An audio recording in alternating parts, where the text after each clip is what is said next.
Hello, my name is Joe Hennis. And I'm Jarrod Fairclough. Yes, you are, and welcome to Introduce Our Guest Star, a Muppet fan podcast presented by ToughPigs.com. In this show, Jarrod and I are taking it in turns to surprise each other with this week's guests. And hey, guess what? This week it is my turn. So, Jarrod, you have no idea who our guest is. I have no idea who our guest is. I can tell you who it's not. Yeah, well, maybe you're wrong. Maybe I brought Dave Goles back. You don't know. Oh, that's true. You could have. I didn't, but that would have been all right with me. Right, I'm gonna leave. I'm gonna leave now. Bye. Do you have any guesses? Do you have any idea? Do you have any clues of who? I really don't. I really don't, and It's funny. I find this.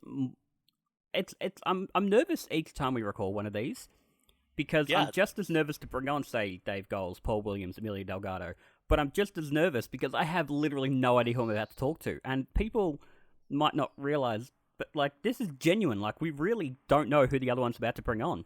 Yeah, that's why these interviews are so terrible. Oh, they're okay. No, I have no idea. So all right, so let's do a little 20 questions here. Yeah. Except we're not going to do 20 because we're out of time. Yeah, fair enough. Okay, well, I start with our usual. Muppets, Sesame, or Henson? Sesame. Sesame. Okay, is this person on the production side of things? What do you mean production? As in, they're not an on-screen person. They're a writer or a director or something. Oh, no, this is not a writer or director or something. Okay, is this a performer? Yes, it is. Okay, is it a human performer or is it a Muppet performer? Well, this person is a human. Yep. It's technically both, but we're going to say Muppet performer for the sake of your own sanity. Okay, technically both.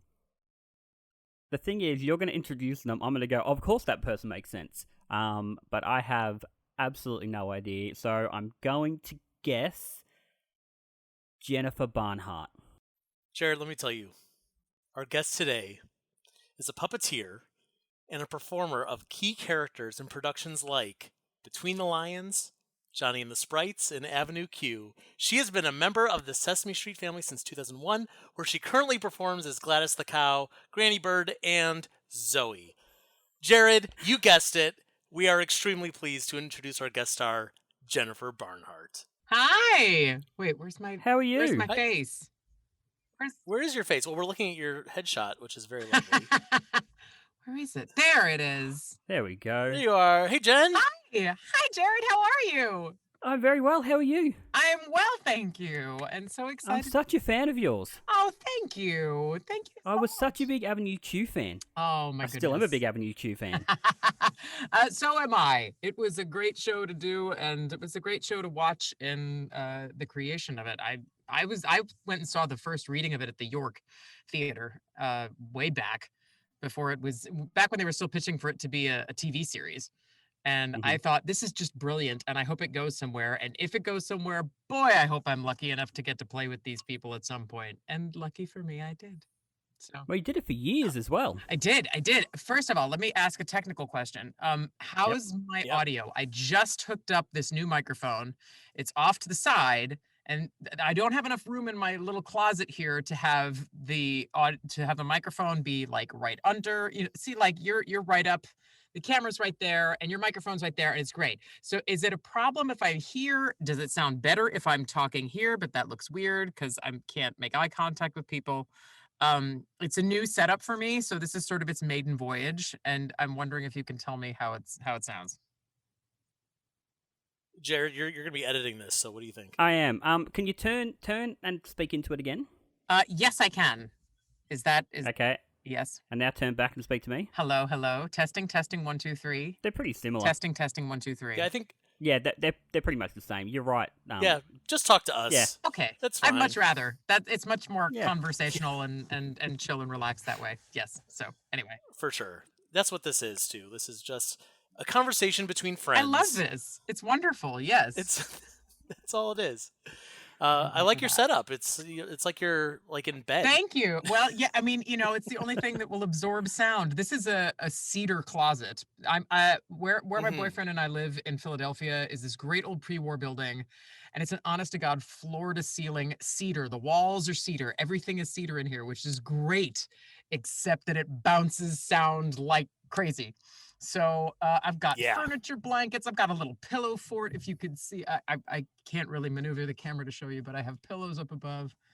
So yeah, it's kind of like my little clubhouse. It is very cozy in here. It's very nice. Yeah, it looks comfortable. Yes. Yeah, for sure. Nice. Well, you look like you're in bed. I've literally got my bed just here. See that? So I might start doing the show just from bed from now on. Why not? Why not? Be comfy. Exactly right. I mean, I don't get out of my pajamas all day long. Why bother? Oh yeah, I just put on this shirt because I was like, hey, maybe I should not be wearing. First of all, it would have made me blend in completely with my background, and you just would have seen like this white floating disembodied head. So that would have been silly. But you know what though, my wife has been making fun of me because I own a lot of like gray sweaters and shirts. Like it just so happens that's what I ended up with. And we have a gray couch, and because I work from the couch every day, she's like, I can't see you. You're blending completely into the furniture. And I don't know, I also kind of feel like I'm sinking into the furniture. Like that's just I am now one with the couch. That is an occupational hazard in these quarantine and snowpocalypse times. It's true. That's it's it. True. I mean, as we're recording this won't go out for a couple of months, but you guys are in the middle of a giant blizzard at the moment. Yep. Pretty much, yeah. Yes, we are. Yeah, a lot of. We got I think we got like 14 to 18 inches here. I think. Yeah, you may have gotten a little bit more than we did. It's still snowing right now, but yeah, it was snowing today, and it's not blizzard, but it is still. Yeah, we got definitely maybe a foot. I don't know. I haven't been outside in days. I have no idea. I know. Well, I'm in the middle of summer, so it's quite lovely. That's very nice. Boy, wouldn't that be lovely? But wait, what a hard life for some. What time is it down there? Currently it's 10:33 a.m. Okay, all right. So it's at least a civilized hour. Yes. Good. Oh yeah, no way in hell I'm doing this in the middle of the night. Good. Although he's also in, like a day in the future, so yes, I am. Oh, so what's tomorrow? Today's Wednesday. Bad coming. That's true. Yeah. It doesn't get better.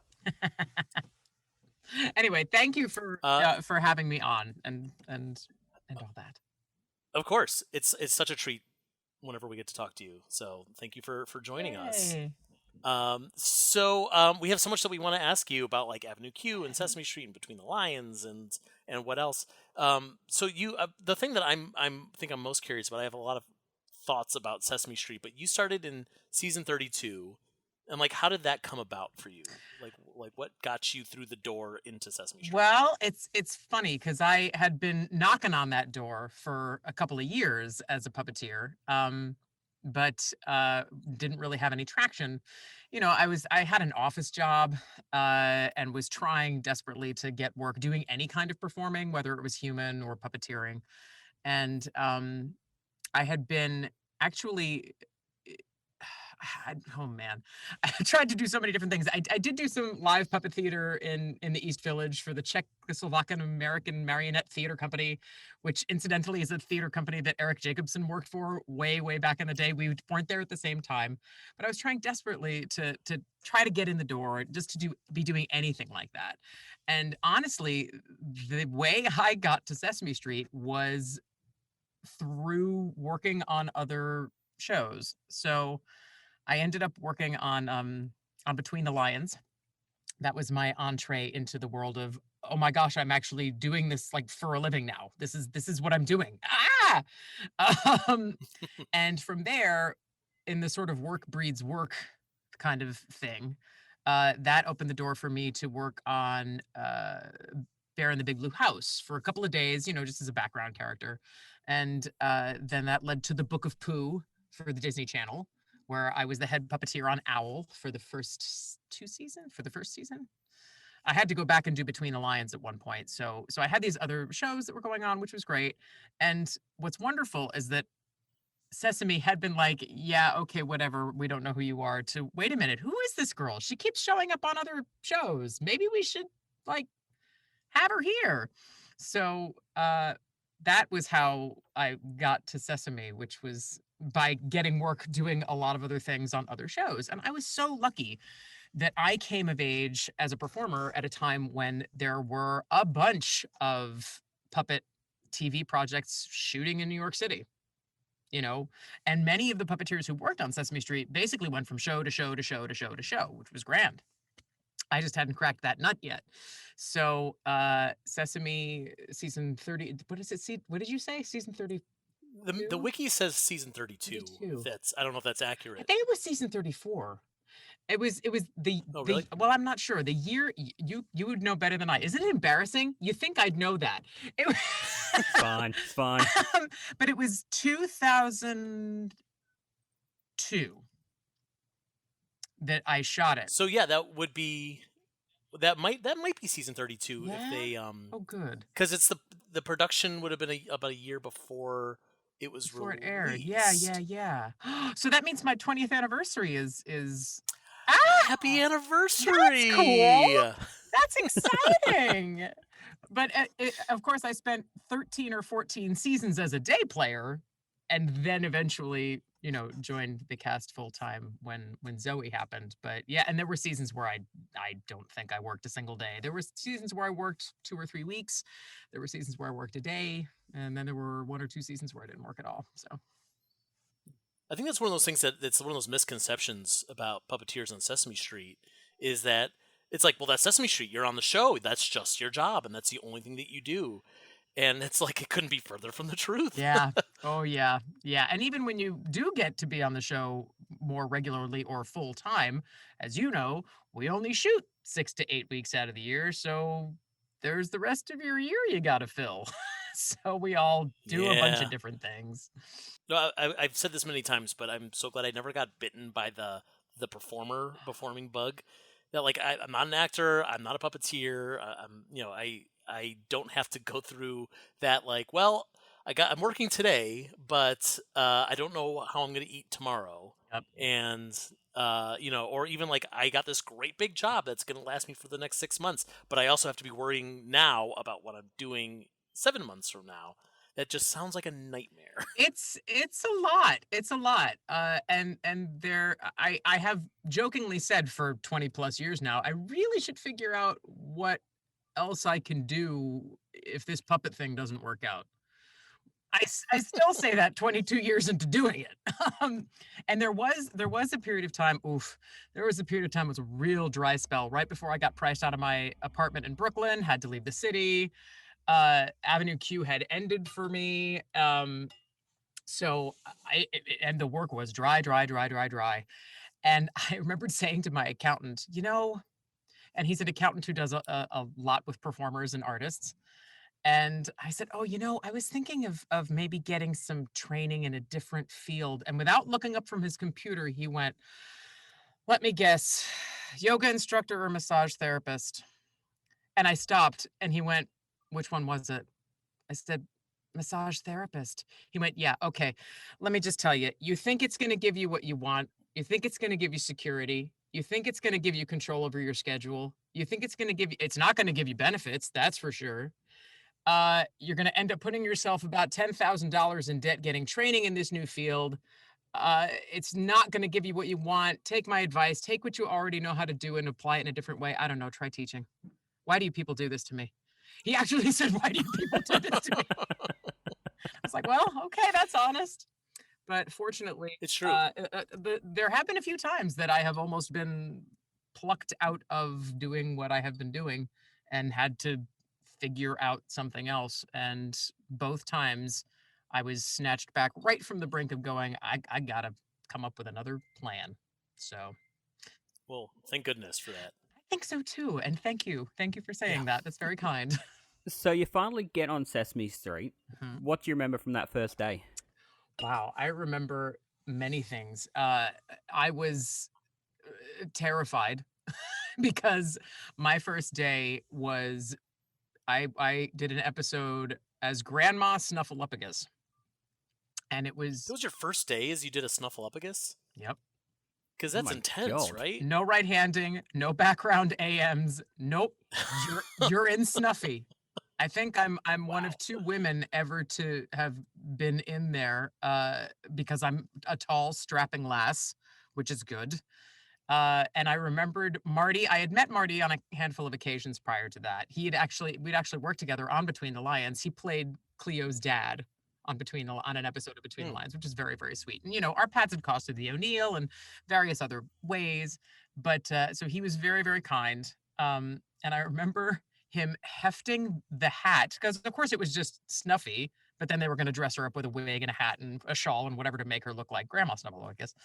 And he lifted the hat that the Wranglers brought over to him. And he was like, God, could you have made it any heavier? All right, Jen, here comes another 15 pounds. And inside you're wearing this backpack harness, and it's kind of like a camping backpack harness so that it to try to evenly distribute the weight. So it was on my hips, but it was built for Marty and not for me. So it didn't quite hit me in the right spot. I had bruises on my hip bones for a week. And all I thought was just don't take out any part of the set. Don't take out any puppeteers. Don't knock anybody over. You're in this big thing. And Bruce Connolly was my back half, which was very sweet. And in an odd turn of events, I have known Bruce Connolly since I was 15 years old, because he was the former college roommate of my high school theater director. And he would come to adjudicate when we would do drama festivals and different things. And he came to adjudicate the shows. And we were all so excited. We would go, oh, he's a real New York actor. Oh, he's a real New York actor. And we were doing a play, The Shadow Box. And I was playing, because I have, as I've said many times before, I have always been this height and I have always had this voice. So I've been playing women who are at least 40 years old and sometimes up to 80 something since I was 13 or 14 years old. And I was playing this little old lady it was a very dark play. Everybody had terminal illness involved in it. I was a dying little old lady. And Bruce said, so where's the teacher who played Felicity? And I raised my hand and he went, no, who played the old lady character? Stand up. Wait, how old are you? I said, I'm 15. And he went, I can't even talk to you right now. I have to talk to you afterwards because I can't wrap my brain around the fact that you were only 15 and you did that part. Never mind. I'll talk to you later. And I subletted from Bruce. He was the first place I subletted from in New York City. So I had known Bruce for this whole period of time, didn't know he was Barkley the dog on Sesame Street. And then all of a sudden we sort of find each other and are going, wait, you do this? Wait, how are we both here at the same time? And you're, well, get in my back half because you're going to be my back end for Grandma Snuffy. So I remember that. I remember sweating so much.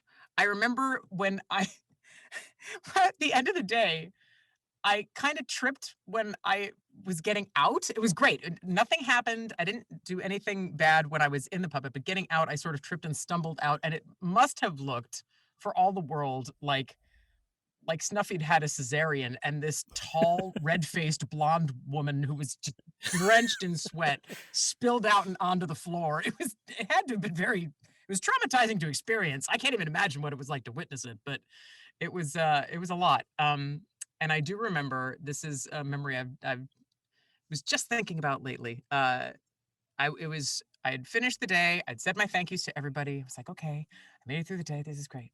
And this was back when we used to shoot on the first floor. So there's this long corridor to take you to the front of the studios. And I'd said goodbye to everybody. And I'm walking down the corridor and I'm trying to be professional.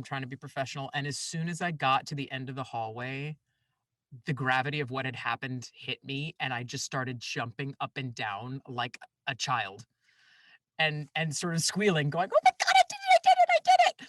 And at that very moment, Eric Jacobson was walking at the other end of the hall from one side over to the other, the Muppet room. And he just looked down the hall and he saw it. I saw that, and just kept walking. So I totally got caught out having a total fangirl moment at the end of my first day of, feeling like I was a pro, pretending to be a pro. It's true though. Like sometimes you just recognize that there's a day in your life that's just changing your life for the good. That's a complete right turn to the rest of your life. Yeah. And and you recognize it. It's incredible. It's an incredible feeling, I'm sure. Yes, it's interesting. I did recognize it, but at one and the same time, and I felt this way for the first 13 or 14 years on Sesame. There were many times when I went, well, yeah, maybe that was it. When I was doing day playing stuff, every day I worked on the street, I finished the day and thought that was such a gift. And it may very well be my last day here. So I'm just going to enjoy every second of what just happened today, because this might be it, So when I finally joined the company as a full cast member, that was so gratifying and validating, and felt like, oh man, yeah, I can do this. And I have been doing it very well elsewhere. But getting to be on Sesame and have that just is very, very special, and still is. So while you're doing Sesame, you're also doing Avenue Q.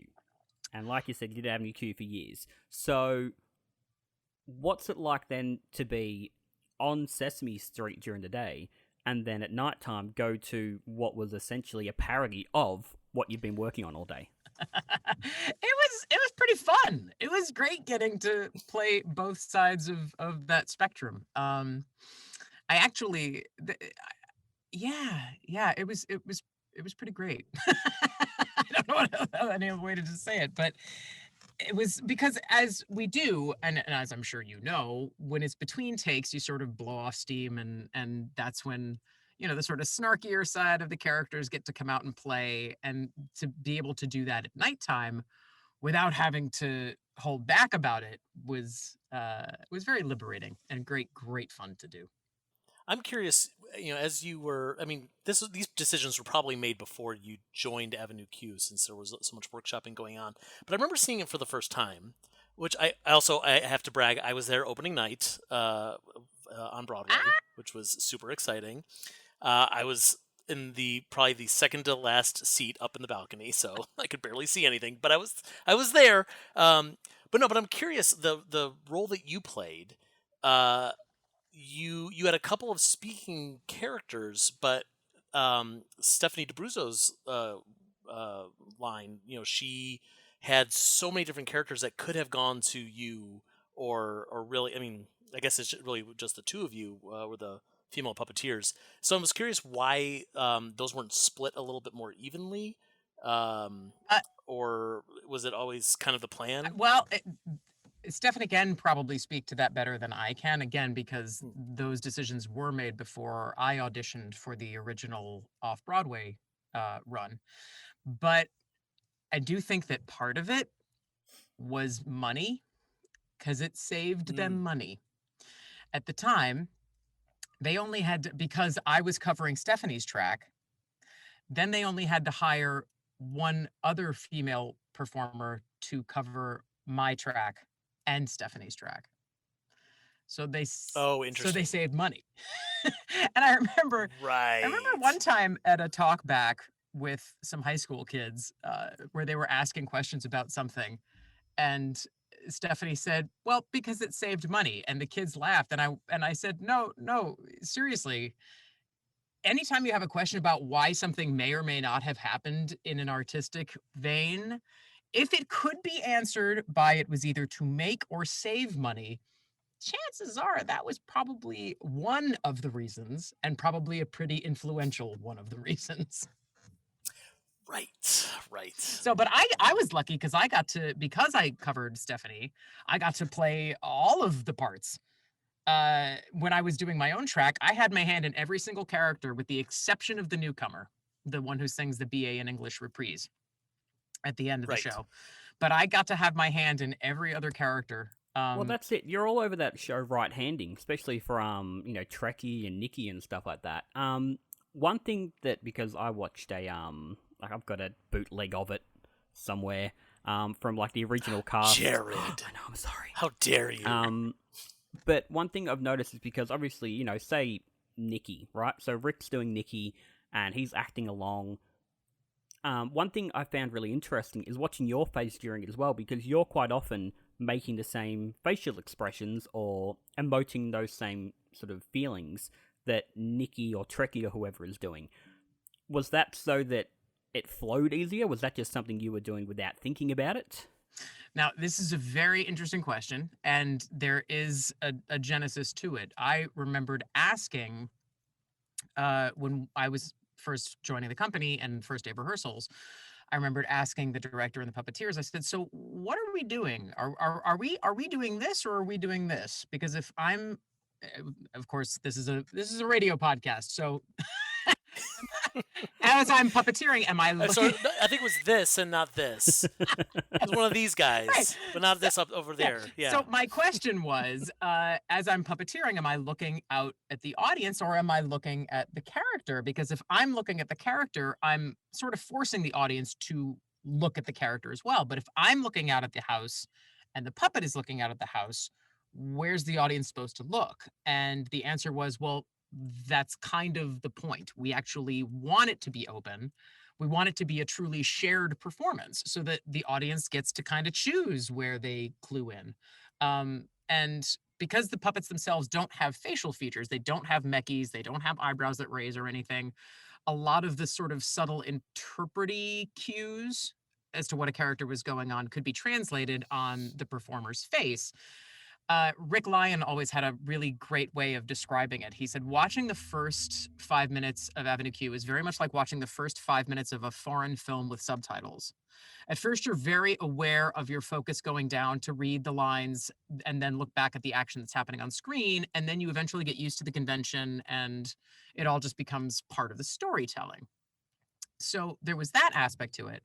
But since I was right-handing, I thought, well, okay, that all makes sense for whoever is the head puppeteer. Of course, their face is going to be, very connected to what's happening emotionally with the character, but I'm not meant to draw focus. And since I come from a theatrical background and have done puppetry in theater as well as for TV, I thought, well, then I have to keep my face as neutral as I possibly can so that people aren't distracted by all of these faces to look at. So I would be very, I'm not wearing a hood or anything like that, but I tried to keep my face as sort of neutral as possible while I was doing everything. And on the second or third preview, a friend of the stage managers came up to me and he'd been working in the theater for many years. And he said, I just have to ask you, are you having fun doing this show? And I said, I'm having a blast. Why? He said, because I was so distracted looking at your face. You seemed really checked out of what was happening on stage. And I thought, oh, whoa. Oh, that is completely antithetical to my thinking as a stage puppeteer. But as a stage actor, that makes sense to me. Then fast forward a few days later, and it's our fifth preview at the Vineyard off Broadway. And in a blackout, we had just finished doing the Interneters for Porn. And I pulled my hand out of Trekkie so that Rick and I could exit single file off stage right. Well, Rick stepped off the stage in the blackout because we end in a big spotlight and we're blind. We're just blind, flailing blindly, trying to get into the wings. And Rick fell off the stage and sprained his ankle. And we came in the next day and he said, he hobbled it on crutches. And they said, yeah, they say I have to be off my feet for the next 5 weeks. Oh, no. And our director said, we don't have understudies. What are we going to do? And the stage manager said, well, hang on. And Rick was like, no, there's a way to fix this. Jen lip syncs to my vocal performance for some of the show. Why doesn't she just do it for all of the show? So Jesus. For the next 5 weeks, Rick sat, and it was sort of stadium seating in this little 125 seat house. And off to the side, on the floor level, Rick sat with his leg propped up on a chair and a handheld microphone, and he did the radio play of the whole show. And I did the puppeteering and performing just as a mute. I'm Harpo Marx. I'm up there and he's doing the vocal performance and I'm just lip syncing along for my life. And at that point, I definitely had to get my face engaged in what was happening to sort of help make it all make sense. So yeah, we opened that way. We were reviewed that way. We ran for 5 weeks that way. How did you do? Did you do both Bad Idea Bears? Yes. For that? Yes, I did both Bad Idea Bears and in so everybody had to do some doubling up. So when I was doing Trekkie in the cafe scene, right as Stephanie's about to get out of Kate and go do Lucy, and since I wasn't there to retrieve Kate, she had to stick Kate on John Tartaglia's other arm. So John's doing Kate and Princeton watching Lucy while I'm doing Trekkie. Then Trekkie runs off, and then I slip back in to I'm able to pick up Lucy and do the rest of my part of that scene, rest of my regular track of that scene. So we all ended up, and Stephanie had to puppeteer both Kate and Princeton for Fantasies Come True because I was being Nikki. Wow. It was a lot of running around. It sounds like chaos. It was absolute chaos. It really was. It was. I'm but hoping it there's worked. some sort of bootleg of that out there somewhere. Someone can send me a bootleg. That'd be wonderful. I would love to see it too. You mentioned the I guess it's face acting. I don't know how else to say it, but face acting while performing. And correct me if I'm wrong. I feel like there's one moment in Avenue Q where you are maybe the only puppeteer to do body acting, which I guess would be like, it's basically, I'm thinking of the scene where Lucy T. Slut is walking out of the room and there's like a boom, boom, boom, boom, boom, and you're shaking it. And like for a second you forget that Lucy's body does not extend to your body. You are a human being holding a puppet. But we are obviously watching everything. Yeah. I don't know. There's not really a question in there. It's just an observation that like that's something else that you had to act out. Mm-hmm, absolutely, and that was a conscious direction from the director and the choreographer. Like, you've got those legs. I'm sure it was. Were you involved with training whoever else ended up doing that track after you decided to leave the show? Yeah. Even before that, I spent a little bit of time as the puppet captain, sort of unofficially. There was a little turnover rate where I ended up training a gal who was going to be a cover for me. I think she was taking over. Oh, because Amy Garcia was going to do Big Big World. So Becca Ayers was coming in to take over the cover parts for both me and for Stephanie. And I got to train her for that. And it was kind of a lot to be doing puppet captaining during the day and doing 8 shows at night. So it turned out to be a situation that I was grateful to get to do it there in a short stint, but they ended up having the dance captain and the puppet captain sort of meld into one position, which made a lot of sense anyway. Sure. So right, because it's all so much choreography anyway. Well, so and it's why not? But the funny thing is, there wasn't, and this is one of those things where puppetry is not something that a lot of other disciplines quite get. Actors Equity has in all of its contracts that if a single punch is thrown in a show, there is a fight captain. If there is a single step of choreography, there is a dance captain. There are no such requirements for puppet captains for shows with puppets in them. Mm-hmm. And we kept saying to them, guys, there are plenty of moments in Avenue Q that have no dancing. There is not a single moment in this show that has no puppets. So kind of need to address that. But anyway, and eventually they did, they did, but having the need to explain it, as is always the ballywick of every puppeteer, is having to explain why we do what we do. Yes, it requires a certain special set of tools for us to be able to do our job correctly and well.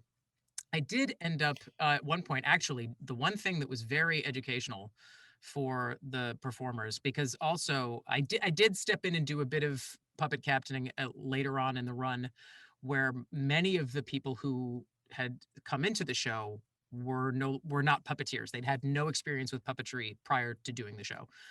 And after some of them had been in for a while, I said, listen, Actors Equity has now allowed for some flexibility of whether you can videotape rehearsals.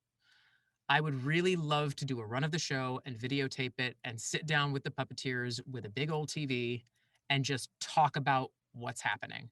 Because the first time Rick and I ever got to see any video footage of what we were doing, we were like, oh, wow, I'm looking in completely the wrong direction. What are you doing here? I thought you were doing this. My hand is completely not matching yours on the relation to the body and where he is.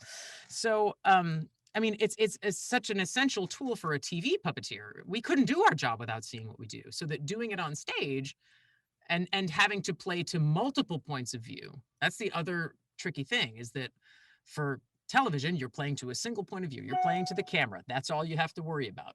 But in a theater, and especially when we moved to Broadway, 796 seats, we had 796 points of view to worry about. So it was very educational for them to be able to see that external view of what they were doing. So that I actually really did enjoy getting to do that with them for a little while. But I have coached it since I left the show, they would occasionally call me in to help train somebody new, Well, that's what I was going to ask. So when someone new comes in, quite often these actors who take over your roles aren't puppeteers. Mm-hmm. Are you having to go through like an intensive workshop for like a week or whatever it is with them? Oh, yeah. I asked that because I saw a production of it in Melbourne when it came to Australia 10 years ago, whatever it was. And I'd say however many puppeteers there are, but like all of them were great. There was just one particular person who seemed to forget that the puppet was the character and seemed to just sort of like almost the puppet would sort of look dead or sort of would almost be, and again, this is a visual example I'm giving you, but almost be like tilted off a little bit. And I just remember looking at it going, that's just bad puppetry. So what was that training period like for them? It is very difficult. I mean, it's as part of the audition process, because I did help a little bit with that on a handful of occasions. You would only have 2 days with them. They would whittle it down to maybe 8 to 10 people they were considering. And then you had 2 4-hour days with that group trying to get them to learn how to do this. And the best way I could explain it to them was to say, listen, I am at that point in time, I was if you're performing in Avenue Q with a puppet, it's like you're performing in a foreign language. I am the last native speaker. I was fluent in this language before I ever approached this show. Everyone who's in the show now have taken an immersion class and are conversationally fluent. At the end of the next 8 hours that I get with you, I'm hoping that maybe you can say, hello, my name is, and where's the bathroom? Now, I'm not expecting you to get the vocabulary right. I'm not expecting you to conjugate the verbs correctly. But if you can communicate an idea through this thing on your hand, if you can start to channel a performance through your hand, as opposed to it just being this appendage, this disembodied appendage that's stuck to you, that's what we're looking for. That potential is what we're looking for. And some people improved in those 8 hours, and that was a great foundation for them to continue to improve. And in many instances, at least in the US casting of Avenue Q, we got really lucky because we got people who were huge fans of the Muppets and of this kind of puppetry, and who had always sort of wanted to try it and either had dalliances with it or just never had an occasion to try it, and they dove in full bore.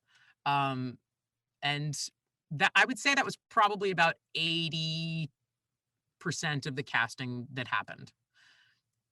But then you would also find some people who just never quite got it. And they might improve in those first 8 hours of the workshop, and that was as good as they got. God bless them. But so yeah, it's hard. It's such a difficult skill to learn. And so once they got cast, they would have 2 solid weeks of rehearsal, and then they'd have their first put in, and then in some instances they would take over the role after 2 weeks of rehearsal, and they would look green, and I would say, listen, it's going to take you probably about 3 months before you feel like you're actually performing this thing. It's like a musical instrument. There comes a point when you are just playing notes and learning your scales, and you're playing notes off of a piece of music. And then eventually there comes a point where you start to perform it, where you start to express an emotion through the music. And you'll get there, but it takes a long time. It's a very foreign skill set. And some people just never quite got there. And some people, once they got it, you sort of got the sense that maybe they didn't think they liked it after all. That was very rare. That was a very rare example. But for the most part, people knew how much work it was, and they were willing to put in the work.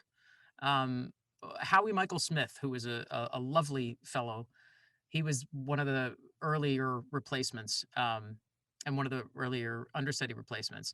And he would, as he was learning as an understudy, and while he was sort of waiting in the wings and doing his thing, he would take, I loved this, he would take scenes from the Muppet movie, and he would have it playing on his laptop, and then he'd pause, and then he'd look in the mirror, and he'd try to figure out exactly how to tilt the character's head to convey a certain emotion, how to breathe, the phrasing of a line. He was so methodical about it, and it paid off, so that by the time he took over the character, he had put in all of that work, and he was raring and ready to go, and it was great. But yeah, it's hard to watch when it's hard. It's not everybody's thing, you know. Yeah, and I think people see, puppets on TV and they go, yeah, you just flap the mouth open and close and that's it. Like, you could, like, how hard could that be? Yeah. But people have no idea. And of course, this is something like, I mean, anyone listening to this podcast knows, everything that goes into a puppet performance and how complicated it can be. Even once you get past, like, keeping your arm in the air, which is probably, I mean, I can't do that for an entire length of a Broadway show. And then, yeah, to teach that to someone cold, especially someone who, maybe they even think, I've already, taken acting lessons and dance lessons, and I've been in shows, and I know I have all these skills. Of course, they would translate, but it's a completely different skill. Like you say, it's a foreign language. Yeah, yeah.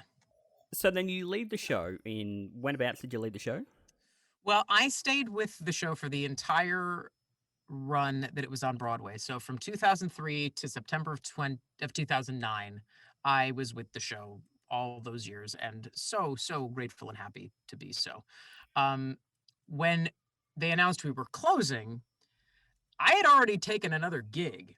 So when the closing didn't happen, but instead was a transfer to its new off-Broadway home, or as I like to call it, under Broadway, because it was in a basement theater at New World Stages. So it had its original off-Broadway run, then its Broadway run, then its under-Broadway run. So I had already moved on to other things, but I was occasionally, I was someone that they would call to be a vacation swing, or one year there was, I would say that every year that it was running, except for the last year, I would swing into the show at some point for either 2 weeks or 2 months to cover somebody's vacation time. Somebody had surgery that they had to have, a medical leave kind of thing. So I would show up every now and again. And the stage manager, Christine Daly, who had been with the show since the original off-Broadway run, her shoulders would drop whenever I would walk in the door, and she would say, you just make everyone better, because you remind them of what good puppetry is, and you give them something to reach for, and frankly, they all kind of want to impress you. I was like, all right, I can live with that. That's gotta feel good. So in that last, as the show was closing, a lot of the original cast went back and did like a number or whatever it was. Did you take part in that?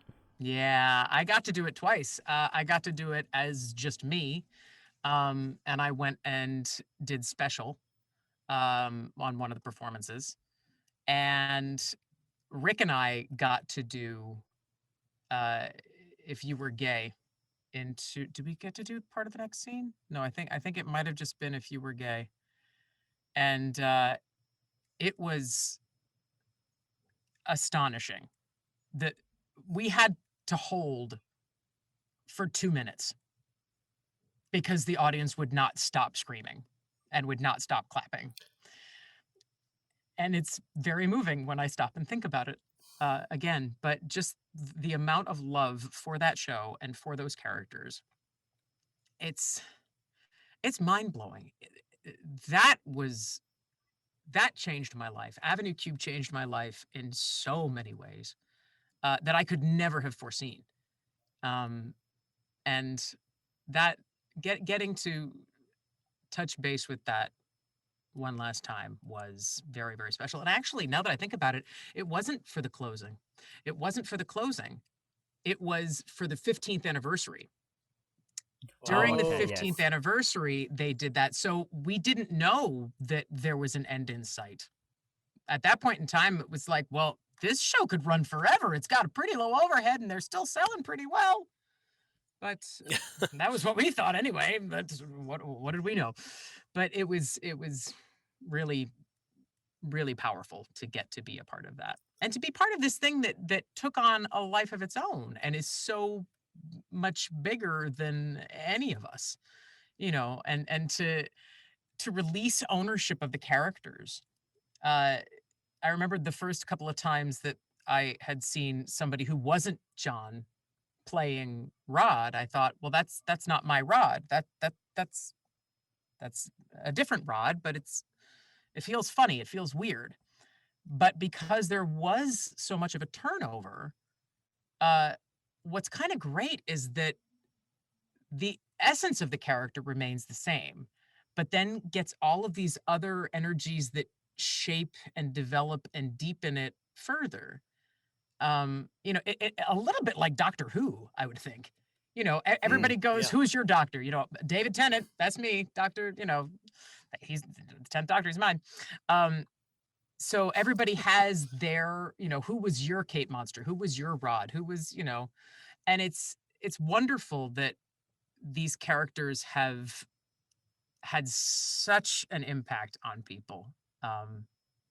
It's pretty mind-blowing and pretty wonderful. Well, I mean, for years, it's almost all I thought about. It was like that obsession I had. Like, it was Muppets here, but it was Avenue Q for so long. And to the point where now, if I put a puppet on my hand, my immediate reaction is to do a Rod voice. Or my version of Rod. Funny. And so, it's so ingrained in me. And I have friends who I have made because, like, one of my best friends now, he and I bonded over Avenue Q. When we were about 14, I think he burnt me the soundtrack in drama class, and I listened to it, and I was like, this is the greatest thing I've ever seen or heard. And still one of my best friends now. He's going to be very jealous when he finds out that I was talking to you. Well, tell him I said hi. I will.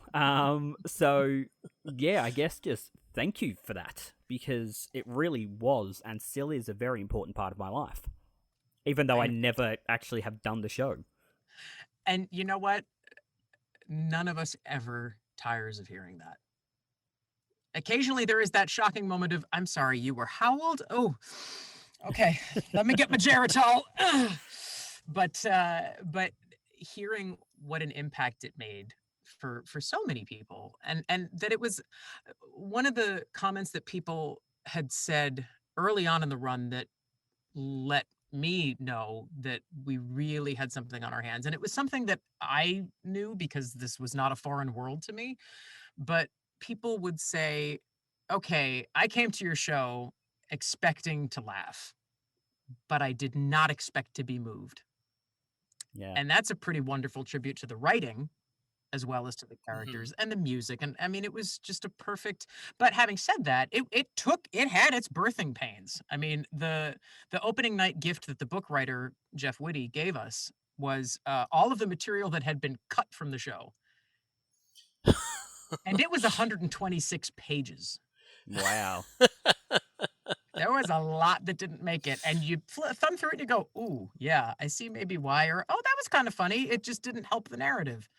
So, it's an incredible process.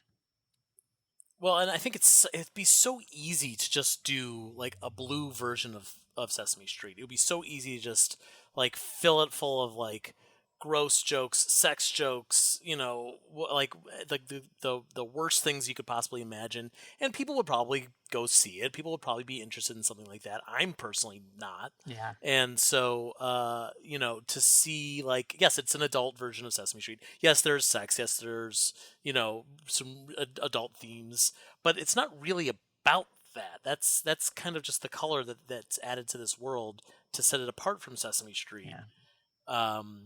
And the best parts of the show are not that, I guess, the easy blue, whatever you want to call laughs. It. Not the cheap laugh. The cheap laugh. Yeah, thank you. Yeah, the cheap laughs, which I imagine is in those 120 pages that you got. There's a few cheap laughs in there for sure. And boy, when that's the other thing is the creative team found out very quickly in those early days of rehearsal and in figuring all of these things out, something that all of you who know TV, the world of TV puppetry very well, TV puppeteers have relationships on set with the cameramen and women and with directors that most performers don't have, which, as a sidebar, was a shock to me the first time that I found myself as a human ironically playing a puppeteer for an episode of Law and Order SVU.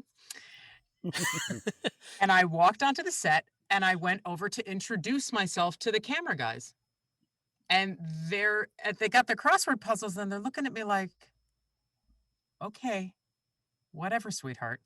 And went back to doing their things. And I thought, oh, wait, no. Human actors probably don't do this. I mean, they do if this is their show. Like if I was a recurring character, yeah, then maybe if I was a series regular, yeah, then by then you probably know the names of the people operating the camera. But if you're just coming in as a day player, yeah. But if you're coming in as a day player, not so much. So we, as puppet performers, are constantly trying to help troubleshoot and make things better, constantly offering suggestions to the director, constantly, having a back and forth dialogue about these things.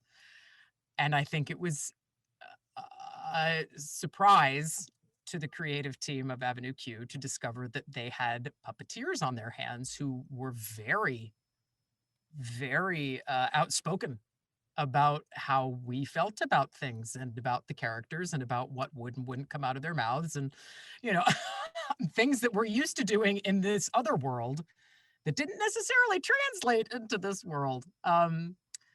Oh gosh, I'm sort of forgetting what the question was. The cheap laugh and how, we would step up in defense of those things when they arose. But for the most part, it really didn't happen that often because Avenue Q was a love letter to Sesame Street.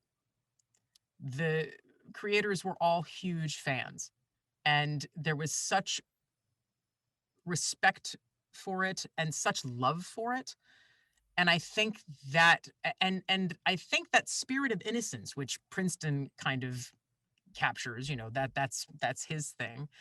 They wanted that. They wanted to feel good about something. The creators talk about how Bobby and Jeff talk about how songwriting partners they met, and they said, well, so yeah, I went to college thinking I was going to do this thing, and it turned out not to be the case, and now I'm living back at home with my folks and I'm temping, and where's the Sesame Street for me now? Because when I watched Sesame Street as a kid, I felt like, hey, you're special, and you can be what you want to be, and that's all great, but then life happens to you. I need a Sesame Street for me for where I am right now. And that was a lot of the genesis of the show, but the heart of it, I think, is something that was always there. And where's that Bobby Lopez now? Not doing anything with his life. I know, that slacker. Jeez, who? I don't know that guy.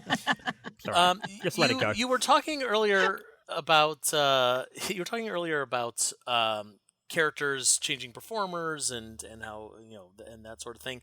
And looking at your Sesame Street career, especially in recent years, you have inherited a lot of characters, like previously established characters. Like just on that short list are like Gladys the Cow and Mama Bear and Granny Bird, and you mentioned Granny Snuffleupagus earlier, and of course Zoe, which is, I mean, it's fantastic that you've been able to take the reins of such a popular character from the great Fran Brill. I can't even imagine. Big toe shoes to fill. Yes. Yeah, no joke. Yeah. Whew. Yeah. Well, let's talk about Zoe for a second. Like, how did the audition process work, or was there an audition? Did they just kind of tell you, like, can you do this? No, there was definitely actually there were 2 rounds of auditions. And they had the first round of auditions. They had the round of auditions for Prairie Dawn and Zoe on the same day, and that was Fran Brill's last day on set. Oh, no. And so you were doing it through tears, I'm sure. And they asked Fran to sit in on the auditions to basically help, give some feedback, because no one knows those characters better than she does. And yeah, of course, I found it incredibly helpful to have her there, and she was very kind. And at first she said, this is kind of weird that this is happening, but I mean, I don't know. Do you want me in the room? And we're all like, yes, yes, please. So I found her very, very helpful in terms of, and she was very kind and very generous about giving her insights and also some vocal tricks and tweaks and things. And out of that audition, Stephanie got Prairie Dawn right away. And then they took a little time and they had us go around for a second round of auditions for Zoe. And I remembered thinking, I just don't have the vocal instrument that Fran does. I just don't. And if I try to manufacture it, it's going to sound strained in my voice, and it's going to put me pitching it in something that sounds a little too close to, Elmo's got a high voice, Abby's got a high voice. So for me to try to reach up there was very challenging. And in the second audition, I relaxed a little bit with that and thought, you know what, I can do the laugh. That's my hook, at least as far as the vocal performance goes. But as far as the energy of the character, as far as, what I saw in her as kind of a spunky impulsiveness, and a left field way of thinking, because Rocco, pet Rock, that is not a typical pet. So I thought, okay, great. She's got a very vivid imagination. So when she plays pretend, she plays pretend all in. She is all in with that. And that was sort of a direction I chose to try to take with her, at least in the audition process. And I thought, well, that's a bit of me that I can bring to Zoe. So I did, and then it was a couple of months, and by that point I had gone down to do my another path that my career had taken. This was around the time that I had very little money, and I was doing regional theater at Alabama Shakespeare Festival, and I was playing Lady Macbeth, and I got a phone call from Matt Vogel, and there had been another format that we tried. It was an alternate Cookie Monster format. It was called Smart Cookies. And I had done a little bit of work on that, which was really fun. Miss Fortune, I loved that character. She was great. But it looked like they said, yeah, I think it's going to be rethought. I don't think anything's going to come further out of that. But I'm not sure. And Matt said, so I'm not sure what's happening with Smart Cookies, but I do know what's happening with Zoe, and it's you. And I screamed and I said, Matt, it's my birthday. He said, I know, I'm really happy too. And I went, no, Matt, it's my actual birthday today. It's my birthday. He's like, oh, happy birthday. I went, yeah, best birthday present ever.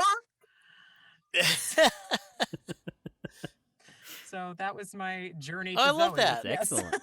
Oh, that's great. Yes. Wow, what a gift. I'll say. And I'll say you've done very well with Zoe. You really have. I think Thank you. I think in the wrong hands, she could have just, because as you said, she's so left brain or right brain, whatever you want to say, and she's so imaginative, and that voice and everything as well. In the wrong person, that could have gone. That she could have just become one of those like retired Muppets. But you've hit the nail on the head. You've done very well. Oh, that means more to me than I could possibly say. Thank you so much, because it is, as any puppeteer will tell you, if they've taken over a legacy character, you feel the weight of that responsibility. You do, and you want to try to honor where the character has been, and you don't want to disappoint fans of that character. And but so to hear that really does mean the world to me. Thank you so much. You're very welcome. Phew.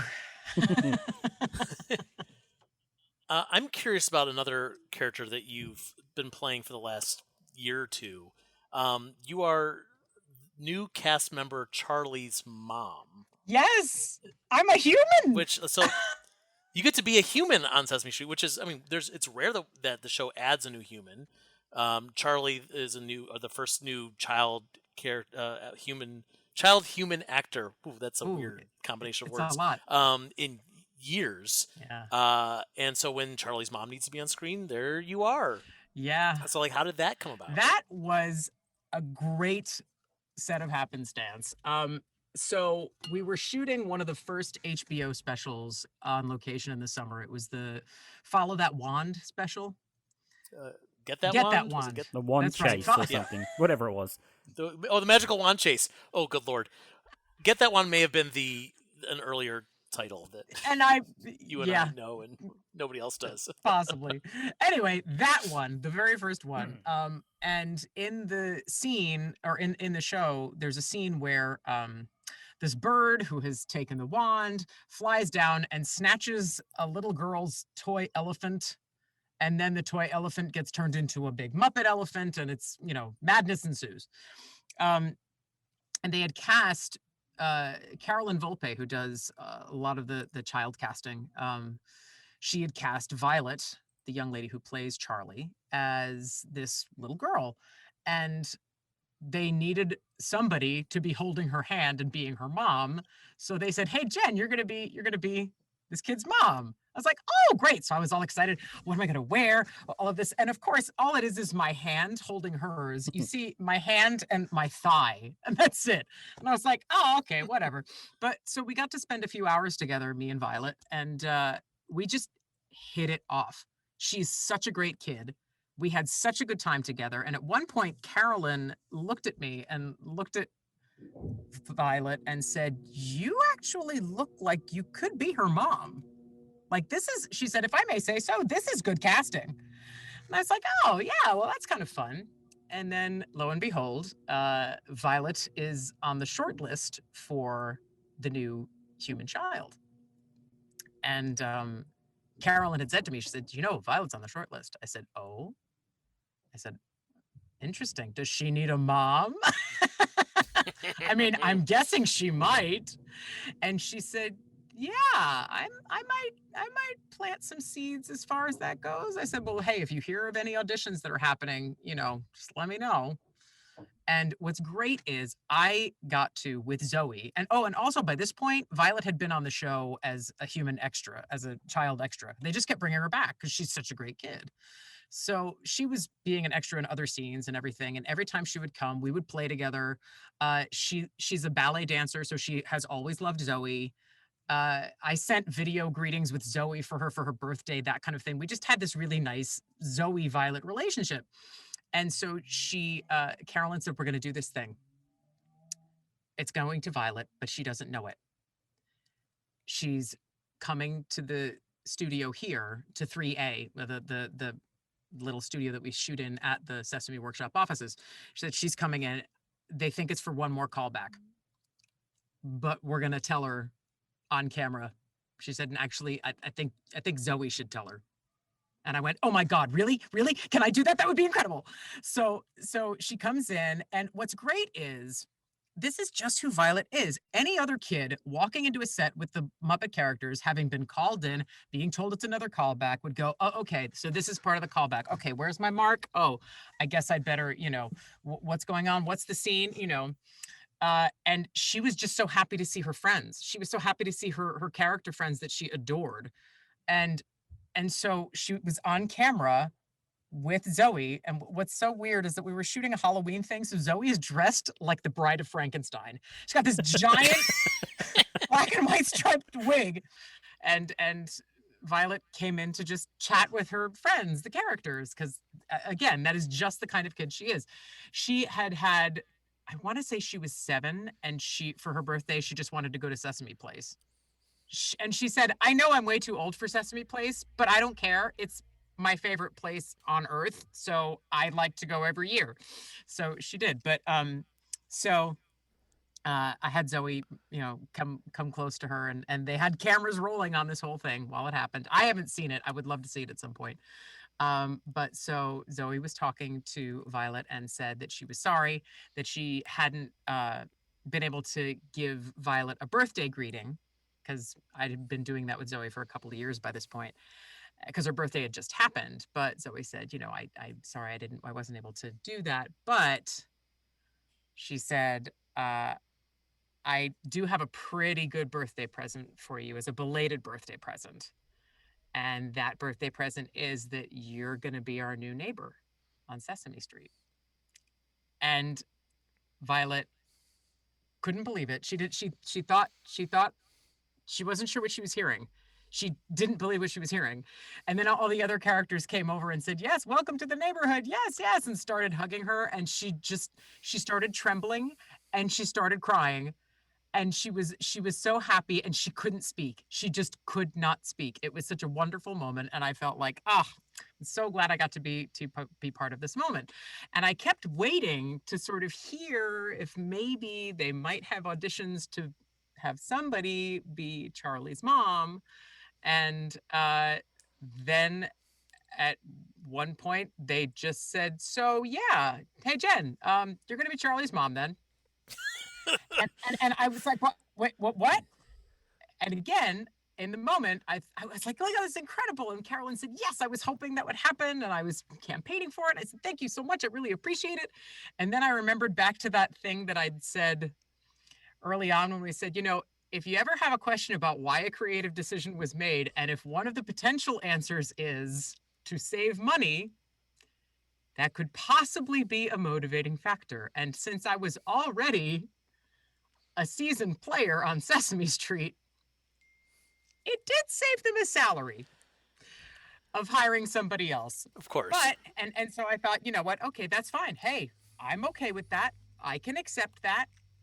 And I knew that in the first episode, basically as Charli's mom, I just went on to say, okay, go play with your new friend, sweetie. It's fine, while moving in.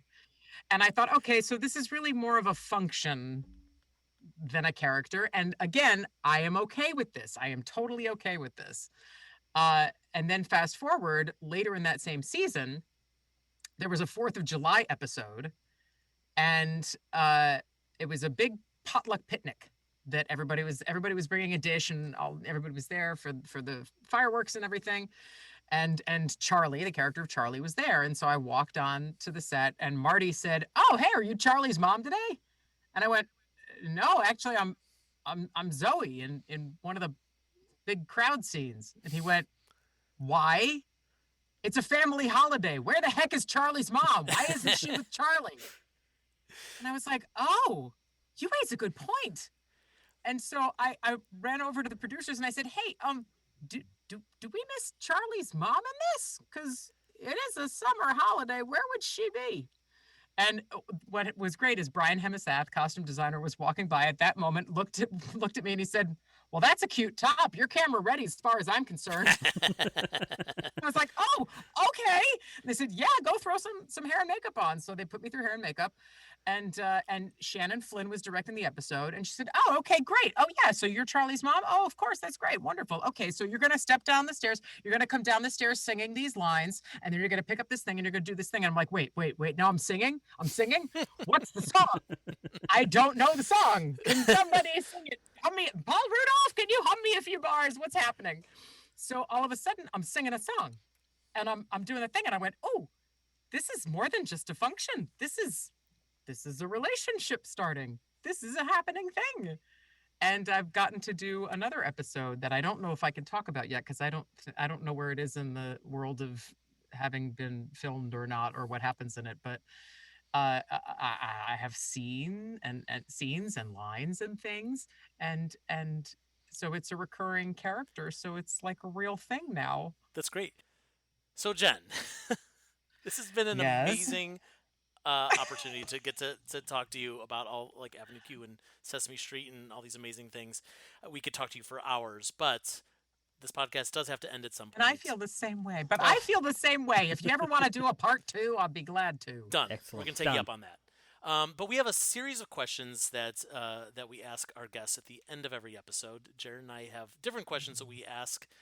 These are mine, so feel free to just rapid fire your answers or take your time to think about it. Who cares? It's our podcast. It's our. I was going to say I always tend to talk too much. I'm not good at the sound bite. Oh, it's fine. I get effusive. Whatever you want to do. I believe in you. All right. I won't censor you. Jen Barnhart, what is the best movie that you watched recently? Oh. Wow. That's a really good question. Thanks. I wrote it myself. I can't. I mean, only because I haven't been doing that much movie watching. I've been doing a lot of catching up on series. Okay, so what's one of the best TV series that you binged recently? What are you catching up on? Discovery. Star Trek? Star Trek Discovery. Oh, my parents are watching that at the moment. They love it. I just caught up myself on Star Trek Discovery. It's so good. Wait, are you caught up right now? I am caught up. Did you see who's in the last few episodes of the 3rd season? A good friend of ours. Mm-hmm. Yeah, I'll just leave it at that and let people wonder. Yeah. Is that Eric Jacobson? It's not Eric Jacobson, but how cool. Then I'm not interested. Nor is it Bob McGrath. I'm sorry. No, Damn. sadly. But no, it's I think the writing on the show is top notch. I love the inclusion and diversity. For sure. Especially in the at one point halfway through the 3rd season, I looked around and I went, wait a minute.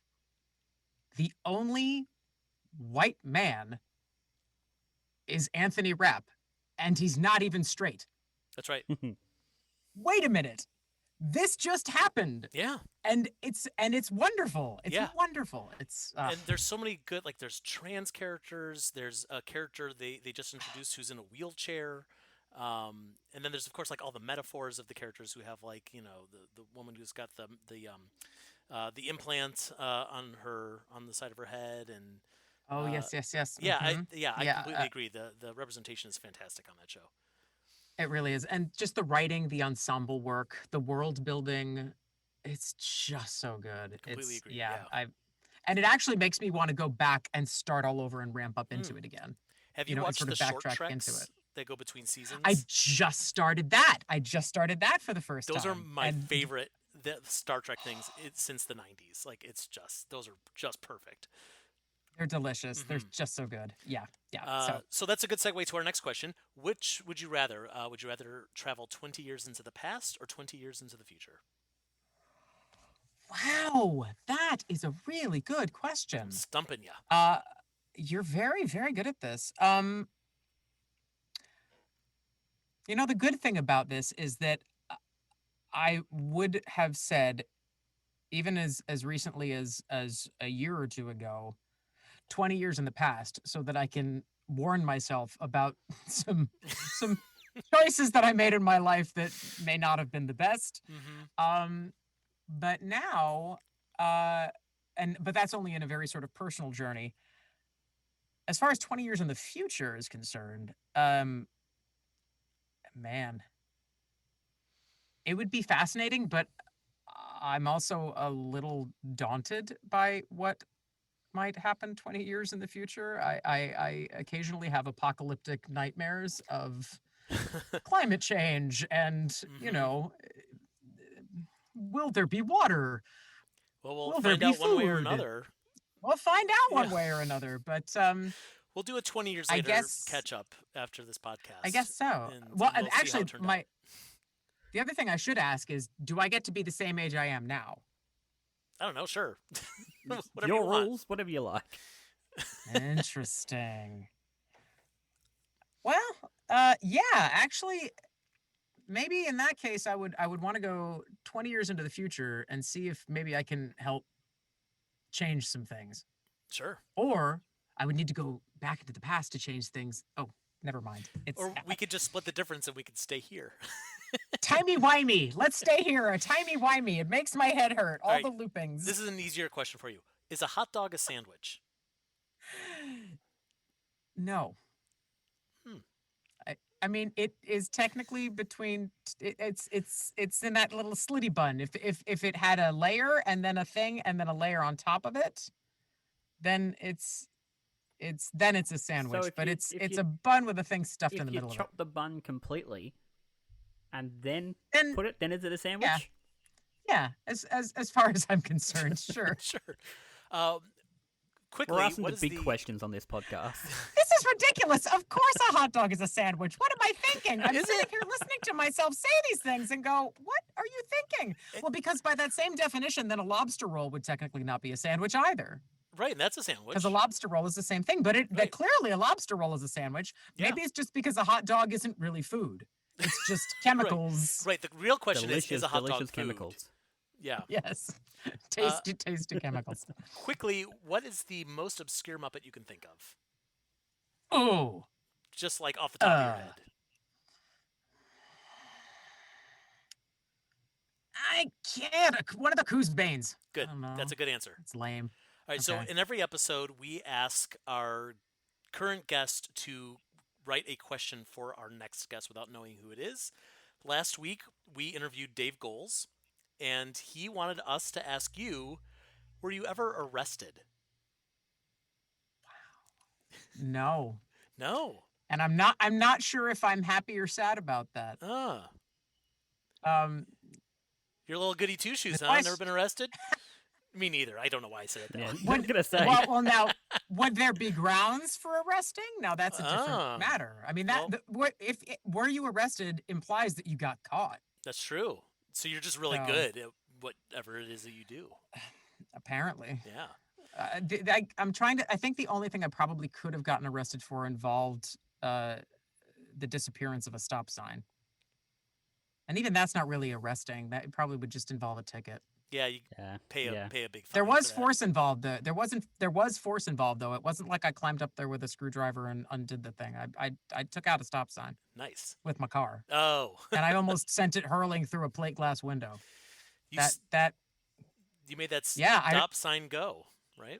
I did. I really did. I was committed to it. What's the statute of limitations on that? Yeah, in case anyone's listening. Law enforcement's like, we finally got her. Oh no! No, and I didn't do anything as fun as I did steal. Oh yeah, actually, I just didn't get caught. I didn't get caught.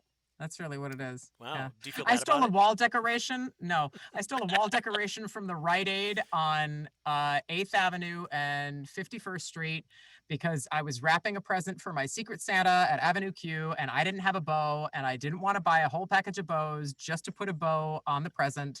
So I stole a bow off the wall. Wow. Right, well, there we go. Wow. Please still not an arrestable offense. Knocking on your door any trash moment. this whole podcast now. This is, I don't know how I feel about interviewing a known felon. Felon, it's true. It's true. All right. Our final question, without knowing who our next guest is, what question would you like to ask them?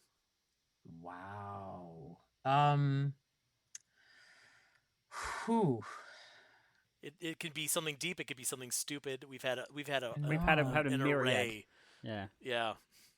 Yeah, but the problem is, the next person you talk to, you're gonna say, "Well, Jen Barnhart came up with this question." That's right. Like the second you said Dave Goles came up with this question, I was like, "Oh crap! What's it gonna be?" And it was something that I was like, either way, however I answer this question, I feel a little bit like I'm a loser, you know. Well, then it better be good. That's what I'm saying. There's pressure involved here. I mean, there is pressure involved here. Do you need some help? Do we need to come up with something? What's the most embarrassing thing you've never admitted? I don't know. Oh, I like that. Ooh, that's gonna give us some good juicy goss on this podcast. Yes, yes. I don't have to answer it myself, do I? No. No, you're I mean, good. you can if you like, but Nope, good there. I'm all good. I'm all good. If only Dave Goals had thought to ask that instead. Missed opportunity. See, take that, Dave. Take that. Jen, this has been an absolute blast. Thank you so much for being here with us. What a treat. Thank you for letting me come talk to you guys, and thank you for bearing with the technical difficulties of my temperamental signal. All good. We got there in the end. Yes, we did. Well, thank you to everyone listening. I'm sorry, Jarrod, I stepped on I was going to say, this has been a genuine pleasure. Like, the best part of this is I had no idea I was going to be talking to you until 2 hours ago. Yay! And as soon as Joe said your name, I was like, oh my God, like all these questions swelled up. My Avenue Q fanboy came out, and I was like, this is going to be excellent. And it has not disappointed at all.